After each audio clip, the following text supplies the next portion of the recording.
Glória a Deus. Os irmãos podem se assentar. Glória a Deus. Irmãos, nós vamos brevemente falar hoje sobre o poder da conversão. O poder da conversão. Amém? Amém. Para isso eu gostaria de ler com os irmãos três versículos da palavra de Deus. Um deles está lá em 2 Coríntios capítulo 5, versículo 17, que já é de domínio, né? Esse versículo já é conhecido de todos nós. 2 Coríntios capítulo 5, versículo 17, aonde Paulo escreve dizendo assim: se alguém está em Cristo, nova criatura é.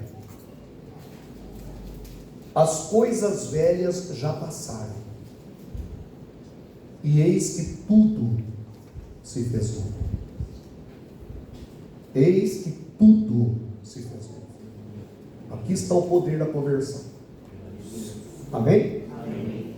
Conversão não é parte.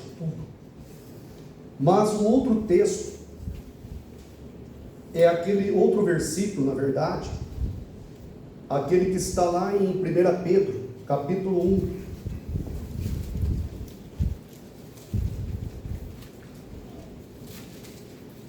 Pedro, capítulo 1, versículo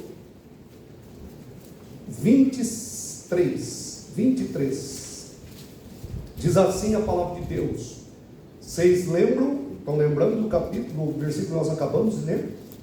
Se alguém está em Cristo, nova criatura é. Amém? Glória a Deus, irmãos.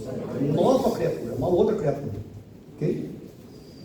E agora aqui Pedro diz: sendo de novo, gerados, não de semente corruptível, mas da incorruptível, pela palavra de Deus, viva e que permanece para sempre.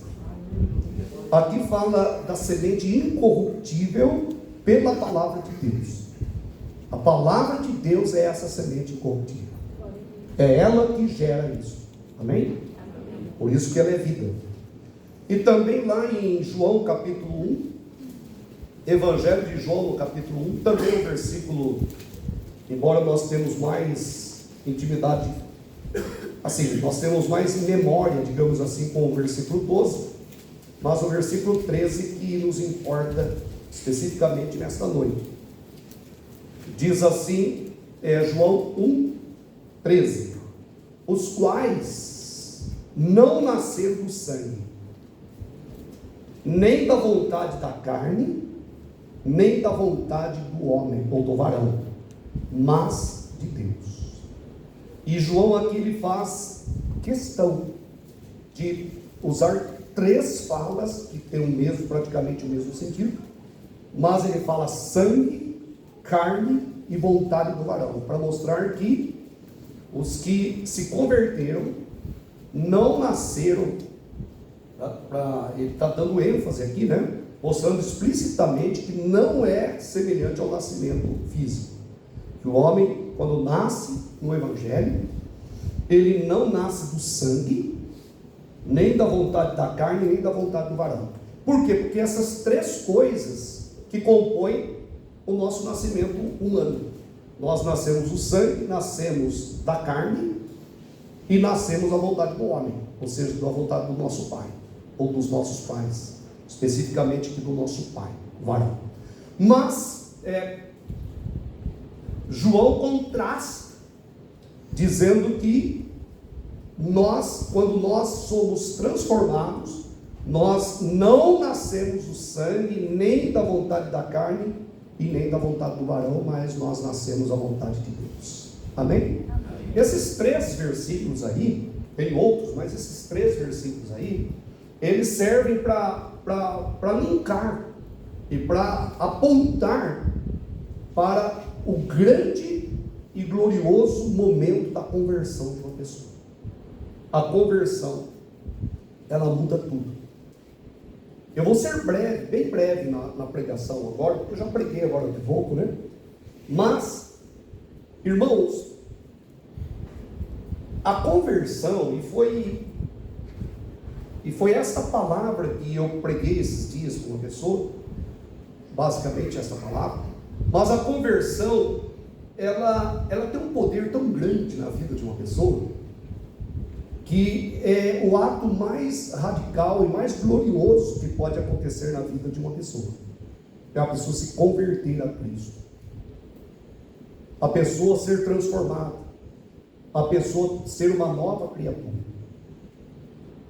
Nós só podemos entender, ou pelo menos aprofundar um pouquinho mais nesse conhecimento, quando nós entendemos que existem 3 coisas que nivelam a humanidade, que colocam a humanidade no mesmo nível. E essas 3 coisas são o pecado. O pecado coloca todos nós no mesmo nível. A palavra de Deus diz que todos pecaram e destituídos estão da glória de Deus. O pecado é o opróbrio, a vergonha das nações. O pecado, ele é pulsante. O pecado é destruidor. O pecado faz as suas vítimas diariamente. Nesse exato momento ele está vitimando seres humanos. Nesse exato momento o pecado está destruindo. O pecado é uma doença incurável para a humanidade. O pecado só tem um antídoto. E o antídoto para o pecado é a conversão em Cristo Jesus. Porque Jesus venceu o pecado. Ele triunfou sobre o pecado.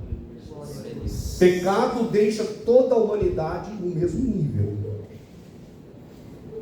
Não há um justo sequer, diz a palavra. Eu sei que eu estou falando mais num tom de fala do que de pregação evangelisticamente, mas eu quero que você seja levado hoje a entender a importância, e a força da conversão. Não existe meia conversão. Não existe uma conversão de 75% ou de 80%. A conversão é algo glorioso. A conversão é considerada na Bíblia como um novo nascimento, como uma nova criatura. A conversão facciona a vida do homem, divide. A conversão, ela estabelece aquilo que eu sempre ensinei ao longo do meu ministério, que Deus me deu essa analogia, mas não só uma analogia, mas é um fato mesmo. A conversão, ela estabelece o antes de Cristo e o depois de Cristo na vida de uma pessoa. O AC e o DC. Quando a conversão chega, quando a pessoa se converte, acontece o antes de Cristo. O antes de Cristo fica para trás, porque é antes. E Deus estabelece o depois de Cristo na vida da pessoa. Poderíamos ilustrativamente dizer que o antes de Cristo na vida de uma pessoa é a história antiga da pessoa, marcada pela cegueira, marcada pela derrota, marcada pela escuridão. Enquanto que o DC, o depois de Cristo, é a história espiritual do homem. O AC é a história natural do homem. O homem natural, o homem adâmico, o homem cuja natureza é apenas a natureza herdada de Adão. Por isso dizer o homem adâmico. O homem que traz consigo a natureza de Adão. A história antes de Cristo é a história natural, marcada pela cegueira, pela derrota, pela escuridão e pelo desconhecimento de Deus. Isaías diz que todos nós desviávamos como ovelhas, cada um se desviava para o seu próprio caminho, e os homens foram criando seus caminhos, e os homens criaram milhares de caminhos, conforme a sua imaginação. Os homens criaram deuses à sua imagem e semelhança, enquanto que Deus nos criou à sua imagem e semelhança. Os homens criaram deuses às suas imagens e às suas semelhanças. Então, quando Cristo chega na vida de uma pessoa, ele facciona, ele divide a história. Amém, irmãos? Amém. Ele divide a história. Nós temos que sempre nos perguntar, ou perguntar para o público, e perguntar para as pessoas: você já tem o AC e o DC? Ou você ainda vive só numa história natural, sem ter facção, sem ter divisão, sem ter o marco divisório? E eu sempre costumo pensar e mostrar que Jesus, historicamente falando, agora secularmente falando, ele dividiu a história da humanidade. Ele dividiu. Nós estamos no século 21 depois de Cristo. Jesus dividiu a história. E isso ele fez. E Jesus, tendo dividido a história, ele se tornou um marco, ele se tornou um ponto de referência. Tudo tem que ter um ponto de referência. Amém? Se eu disser assim para você: aqui é longe, você vai dizer: depende. Não é isso? Depende do ponto de referência. Certo? Com relação à Vila Resende, aqui é longe. Mas com relação ao bairro, aqui é perto. Porque tem que ter um ponto de referência. Irmãos, quando um ser humano se converte, isso aconteceu na história, acontece todos os dias. Jesus se torna um ponto de referência. Eu não digo que ele se torna um ponto, ele se torna o ponto de referência. Porque a pessoa vai conseguir nortear tudo por Cristo. Por exemplo, a pessoa vai dizer assim: olha, eu não tinha esperança, mas isso antes de Cristo. Porque depois de Cristo a esperança entrou no meu coração. Amém? Ah, eu brigava, eu xingava. Mas quando isso? Sim, antes de Cristo. Porque depois de Cristo, Deus limpou os meus lábios. Amém?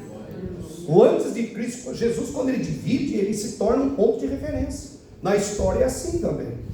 Quando nós queremos saber uma invenção, quando que foi descoberto, em que século que foi descoberto, que guerra que aconteceu. Todas as pessoas falam: essa guerra aconteceu no segundo século depois de Cristo, ou no primeiro século antes de Cristo, né? A tal invenção aconteceu tanto que Jesus, a partir dele você localiza os acontecimentos. Assim acontece na vida de uma pessoa. É por isso que eu fico estarrecido de ver tantas conversões falsas hoje. As pessoas aderem à igreja, as pessoas se sensibilizam, às vezes até choram, mas não tem mudança de vida. Parece que o AC continua sendo o AC. Não tem mudança, não tem ponto de referência. Não tem aquela fala: olha, eu vivia perdido, mas quando? Antes de Cristo. Olha, eu gostava de tal coisa, mas quando? Isso antes de Cristo, que agora eu gosto de tal coisa. Deus muda o gosto da pessoa, irmãos? Ou não muda? Vocês acham que Deus muda? Amém? Isso que eu estou falando aqui, embora seja teológico, mas é uma teologia aplicada. Nós queremos que os irmãos apliquem isso para a vida. Não tem sentido uma vida chamada vida cristã que não tenha um comportamento como consequência. Amém? Jesus mudou a vida do gadareno, não foi?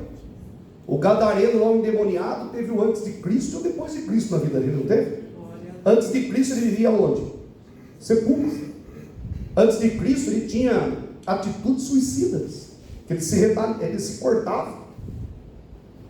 Antes de Cristo ele era violento, não tinha convívio social. Antes de Cristo ele andava até nu. Imagine que cena, tanto vergonhosa para quem via e vergonhosa para ele próprio. Mas quando Cristo entrou na vida dele, mudou. Jesus, quando ele chega, ele estabelece um novo. Aleluia. Glória a Deus. Mas eu não esqueci, não esqueci das 3 coisas que nivelam o homem. Daqui a pouco eu vou falar das outras 2. Certo? Glória a Deus, irmãos. Estão comigo? Vou ser breve. Pastor, para o senhor ser breve, já tem que terminar agora. Já falou bastante. Mas eu creio que a sua mente está sendo agora cativada. Não por mim, mas pela palavra. Glória a Deus. Glória a Deus. Uma gota da palavra de Deus faz toda a diferença para a nossa vida. Infelizmente hoje nos púlpitos não se goteja a doutrina, né? Lá em Deuteronômio 32 diz: goteje a tua doutrina, Senhor. A doutrina de Deus tem que gotejar. A palavra de Deus tem que ser pregada no poder do Espírito Santo. Esses dias eu falei sobre mensagens humanistas. Muitas mensagens hoje são humanistas. E Deus quer que nós ouçamos, que cada um de nós ouça a palavra dele viva, eficaz, penetrante e gloriosa. Então, o ser humano, ele precisa experimentar a conversão. A conversão muda. A conversão estabelece o novo. Saulo de Tarso também. O asseio descer na vida dele aconteceu no caminho de Damasco. Ele era, entre aspas, poderoso no farisaísmo. Ele era circuncidado ao 8º dia. Fariseu de fariseu, hebreu de hebreus. Ele não era hebreu por conversão, mas ele era hebreu de hebreus. Ele fala isso, né? Ele mesmo fala isso. Segundo a lei ele era irrepreensível. Não segundo Deus, mas segundo a lei, pelo menos ele era irrepreensível. Certo? Mas quando ele estava lá no caminho de Damasco, Jesus foi lá e falou: eu vou dividir a história desse homem. A partir de agora, antes de Cristo é uma coisa, depois de Cristo é outra coisa. Amém, irmãos? E tão grande foi, e tão radical foi, que ele considerou o antes de Cristo tudo como esterco. Para quê? Para ficar só com Cristo. Sabe por que só com Cristo? Porque Cristo é suficiente.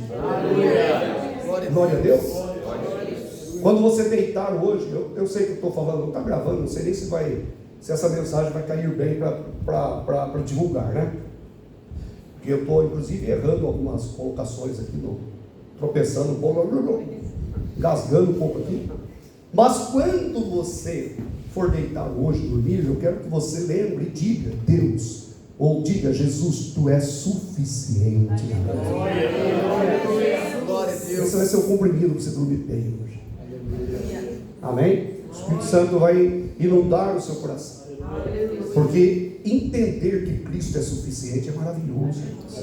Entender que Jesus é delicioso, Jesus é maravilhoso. Jesus é o tesouro bendito. Jesus é o mais lindo entre os milhares. É o lírio dos vales. Ele é a rosa de Saron. Ele é o Senhor da glória. Amém? O Deus Todo-Poderoso, Deus Santo, Deus bendito, Deus glorioso. A conversão aconteceu na vida de Saulo, lá no caminho de Damasco. Jesus mudou a história dele. Amém? Glória a Deus. Jesus, ele divide. Mas além do pecado, tem uma outra coisa que nivela todos os homens, coloca todos os homens no mesmo nível: é a morte. A morte. Em alguns cemitérios está escrito em latim, né? Está escrito, mas significando que aqui somos todos iguais. Pode ter até um sepulcro mais bonito do que o outro, não sei se sepulcro bonito também, né? Sepulcro bonito. Bom, Jesus chamou de sepulcro caiado, né? Como os fariseus, né? Pode ter uma diferença de sepulcro, mas dentro dele é tudo a mesma coisa. Não é verdade? A morte, ela reina sobre todos. Ela reinou sobre todos. E a Bíblia, inclusive, diz que ela vai ser o último inimigo a ser vencido. Isso aí é uma questão teológica. Por que é o último, né? Que quando houver a ressurreição, toda a morte ela vai sumir. Glória a Deus. Amém? Não tem razão de ser mais. Ela vai extinguir. ela vai, ela extinguirá. Mas tudo bem, vamos deixar esse assunto para depois, numa outra ocasião. Portanto, é saber que a morte nivela todos os homens. E está escrito que ao homem está ordenado morrer uma única vez. Todo homem deve uma morte para a vida. Todo homem tem que morrer. E daí então a importância do novo nascimento. Porque tem uma terceira coisa que nivela os homens: pecado, já citei, a morte, mas tem uma coisa que deixa todos os homens no mesmo nível, que é a graça de Deus. Aleluia. Aleluia. Em Cristo Jesus nós somos um só. Aleluia. Em Cristo Jesus não há grego, não há judeu, não há servo, não há senhor, não há macho, não há fêmea, né? Não há bárbaro, não há romanos ou de qualquer outra descendência, né? Em Cristo Jesus nós somos iguais. Aleluia. Não há rico, não há pobre, não há negro, não há branco, não há pardo, não há amarelo, não há, porque em Cristo Jesus somos todos nivelados. Aleluia. É por isso que a palavra de Deus nos mostra a importância da conversão. A pessoa ser transformada pela graça de Deus e pela misericórdia de Deus. A conversão muda tudo. A pessoa pode estar no pior de todos os estados, a pessoa pode estar num estado terrível, mas se ela tiver um encontro com Cristo, a vida dela muda. O asseio e descer acontecem na vida daquela pessoa. E a pessoa será regenerada por Deus e transformada por Deus. Amém, irmãos? Amém. Eu lembro e faço menção disso quando o asseio e descer aconteceu na vida da minha mãe. Vivendo na idolatria, vivendo no sítio, mergulhada na crendice, na superstição,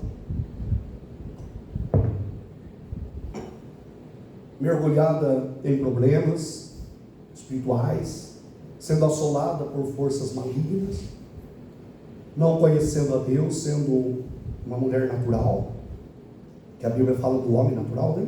Sendo uma mulher natural, e naquele desespero, procurando ajuda, e ela foi na onde? No tal de benzedor, que no sítio falava benzedor. Procura um benzedor. E ela foi lá no benzedor. E quando chegou lá, é interessante, o diabo ele cria o problema e para ele criar a solução. O diabo ele coloca um favorzinho desse tamanho no bolso da pessoa e já amarra o pé da pessoa, já fica compactado com ele. A pessoa já fica compacto com ele. O diabo ele cria, porque chegou lá, o benzedor falou tudo para ela. Irmãos, o diabo ele não é onisciente, certo? Mas o diabo é experiente. O diabo já está lidando com a raça humana faz mais ou menos 7.000 anos. Então ele olha para uma pessoa e fala: esse jeitão já matei mais de milhares, já sei mais ou menos o jeitão dessa pessoa. Olha para o outro e fala: esse aí eu mato ele através do ateísmo. Essa pessoa mergulhou no intelectualismo, acho que a intelectualidade libertou ele, né, do narcótico da sociedade que é a religião. Ele está acima disso. O diabo mata isso aí desse jeito também. O diabo ele mata através da incredulidade, mata através do ateísmo, mata através da imoralidade. Ele vê um boêmio, uma pessoa com o espírito de lascívia, ele fala: esse homem eu já destruo ele rapidinho, essa mulher eu já destruo ele tem uma experiência, ele vem matando já. Só que aquele que é de Cristo, a Bíblia diz que o diabo não toca. Amém? Então não queira combatê-lo na sua força, porque ele tem muito mais conhecimento do que você tem. Ele tem experiência. Por isso se submeta a Cristo. Amém? Amém. Glória a Deus. Se submeta a Cristo, porque é em Cristo Jesus que nós conseguimos resistir ao diabo. Só que Deus ele é onisciente, ele sabe de todas as coisas. Mas a minha mãe foi no benzedor, e lá no benzedor o diabo revelou para ela tudo que está acontecendo. Aconteceu isso, nós vamos fazer isso, vai resolver. O diabo, ele cria o problema para depois ele criar também a solução. Aí ele falou, vou fazer isso, vai resolver isso. E daí a minha mãe disse, dentro lá do local, minha mãe disse, se Deus quiser. Naturalmente, quando falou se Deus quiser, aí o benzedor deu um grito, não fale esse nome aqui dentro.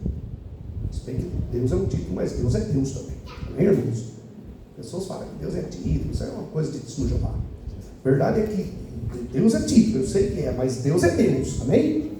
Não tomarás o nome do Senhor teu Deus em vão. Amém? O nosso Deus tem nome.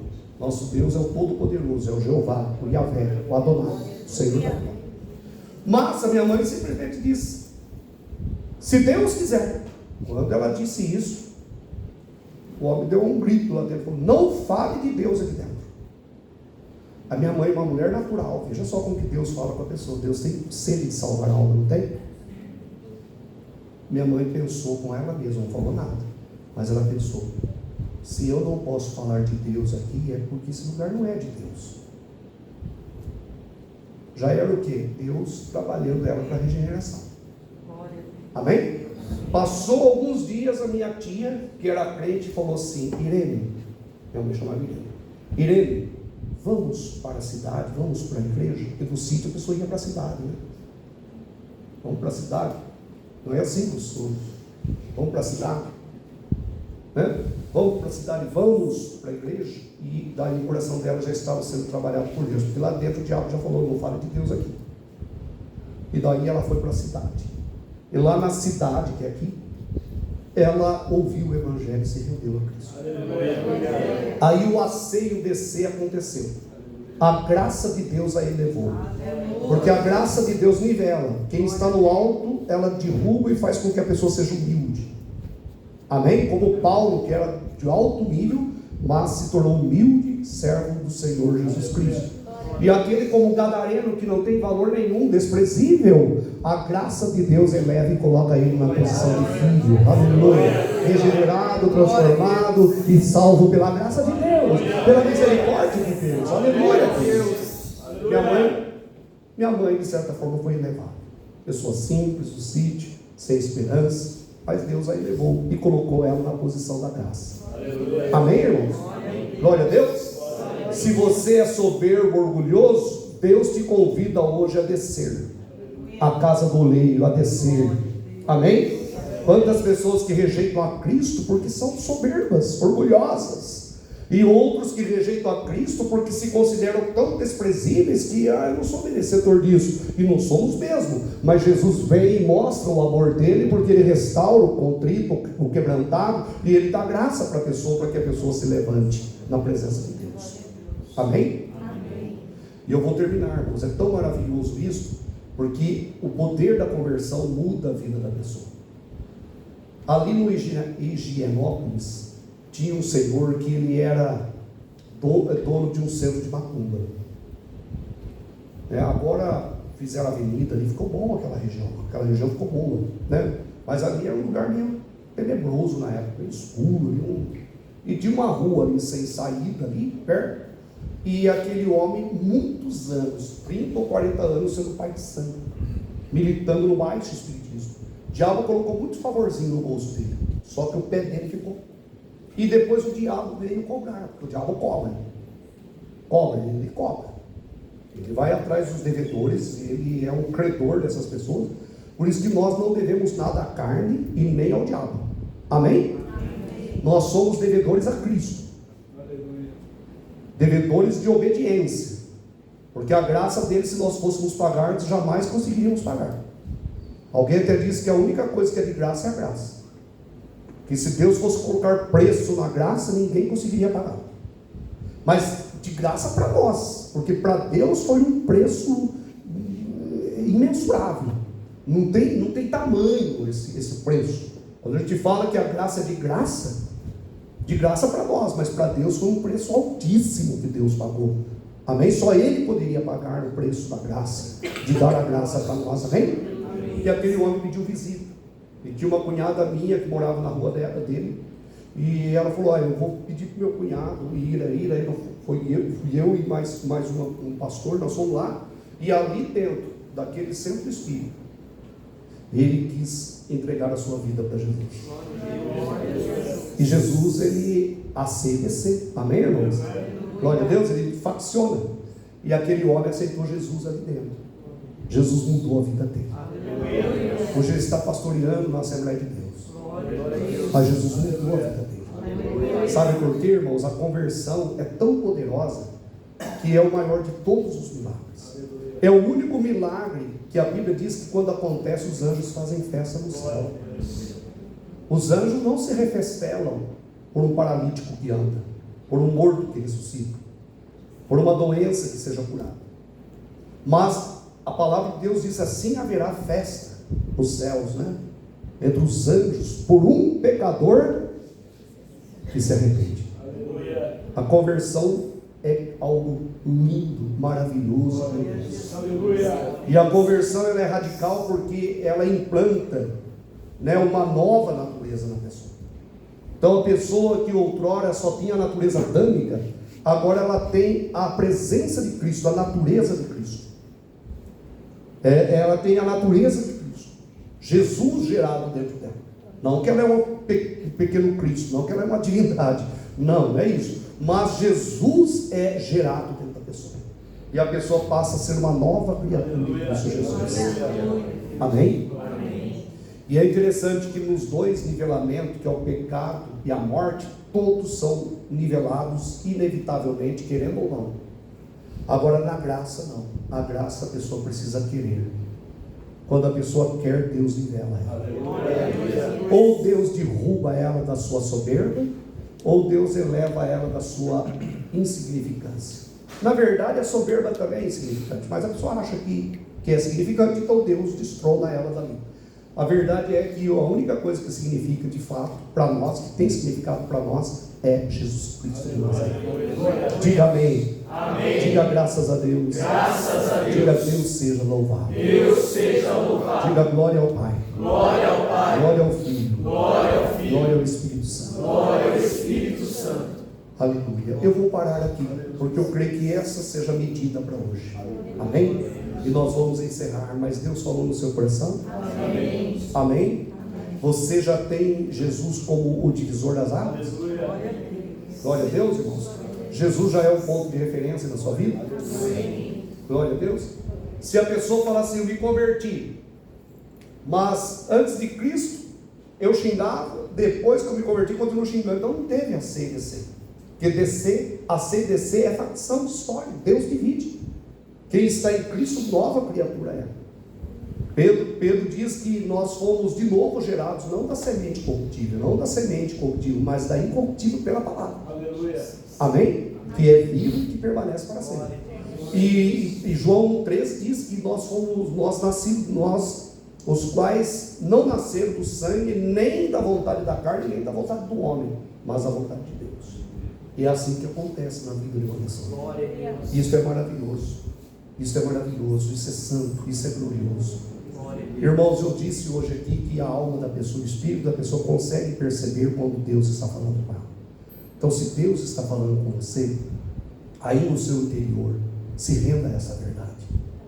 Amém? E diga a Ele que você quer segui-lo, e que você quer andar na presença dEle, e que você quer andar como uma nova criatura, como regenerado, de novo gerado.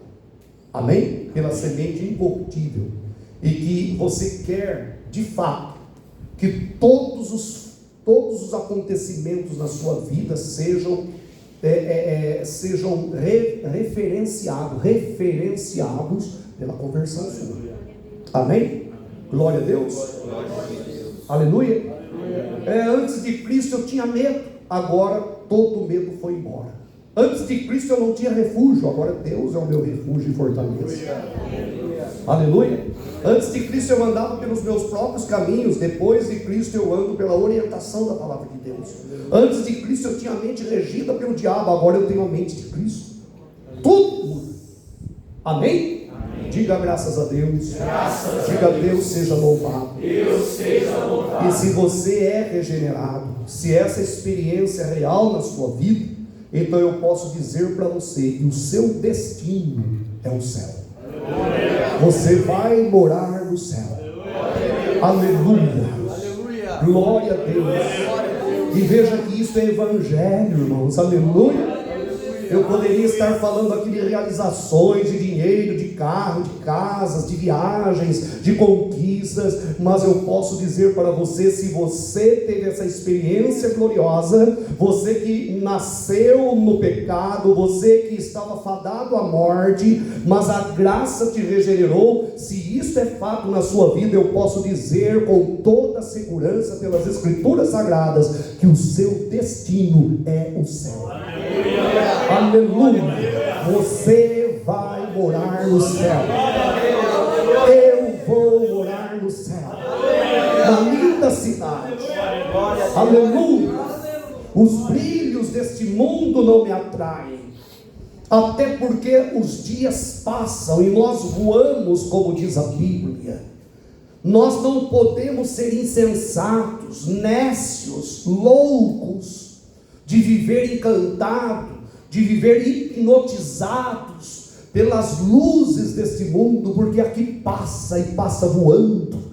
Nós temos que saber que nós vamos morar no céu, na linda pátria celestial. Nós estaremos no céu, viveremos na glória, andaremos na presença de Deus. Foi para isso que Jesus se manifestou, aleluia. Foi para isso que o Evangelho foi dado a nós, aleluia. Foi para isso que Deus arquitetou, esboçou, preparou, executou todo o Evangelho. O Evangelho é a base de toda essa verdade. Aleluia. E nós vivemos para a eternidade. Amém, meus irmãos? Diga graças a Deus. Diga Deus seja louvado. Diga glória ao Pai. Glória ao Filho. Glória ao Espírito Santo. Diga Senhor Jesus, eu te amo.